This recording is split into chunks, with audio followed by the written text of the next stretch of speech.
Okay, this is a Bernzomatic 6-in-1 soldering repair kit. This is the ST250. There's one other model I saw online. It has a red switch here, but it works pretty much the same.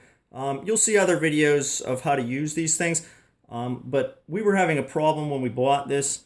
What it was doing is it was spewing out a huge flame, spitting butane. It was pretty clear that it was adjusted incorrectly from the factory. They claim that it's set from the factory, the gas level, but even turned all the way down to a 1 on the output, it was just spewing a giant flame and butane, and you could hear it sputtering, and it was just blowing itself out. So what we needed to do was we needed to turn down the gas. So I looked at this for a while, and I realized that there's an inner ring and an outer ring in this adjustment, and it's kind of like the old lighters that you can take the metal plate off and slip the plastic ring a few clicks to turn them up or down. There's a slot in here you can actually hold the inner ring using a pointed object. So we wanted to turn our gas down in this case, so I held the inner ring and I was able to slip this over, the outer ring over a few notches at a time. You'd feel it click and it would move over, and that allowed me to continually turn this down further and further. So we played with that adjustment for a while, turning it up, turning it down. Took about 15 or 20 clicks to get this done to where we wanted, so it was a pretty decent adjustment. So this is how you would use it. Now that it's adjusted, I'll show you what it should look like. And remember, when we bought this out of the box, it was a giant flame and just spewing butane and sputtering and blowing itself right out. So put this about mid-scale. I started on about a 2. Turn the gas on with the switch. This is all in the instructions. Okay, so there you go. You have a 2.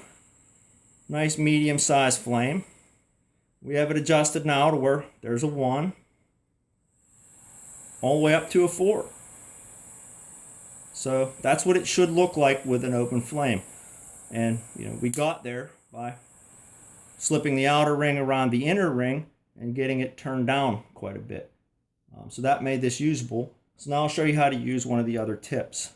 This is a flat knife tip. Screws on and off. You can use your soldering tips that came with it. I'll show you with the flat knife because that's what we have. This just screws on here. That's it. There's going to be a hole here. I'll show you how to light it. Again, we'll put it about mid-scale. Once you get the butane adjusted, it actually does light pretty easily. So go ahead and turn your gas on. Light through this hole here. If you can see, there's a flame in there. So what we'll do is we'll slip this back. Now up here in this hole, you can see it's glowing orange. You have a nice orange glow there. You can still turn your gas down or up on the back. As long as you have a nice orange glow there, you're good to go. You got a nice flame going in there.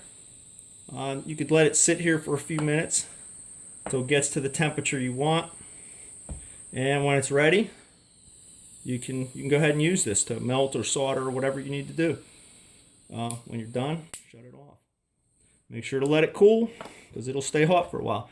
So that's it. That's the Bernzomatic 6-in-1 soldering repair kit and how to fix one of the problems we encountered with it, how to adjust the gas and make it work like it should.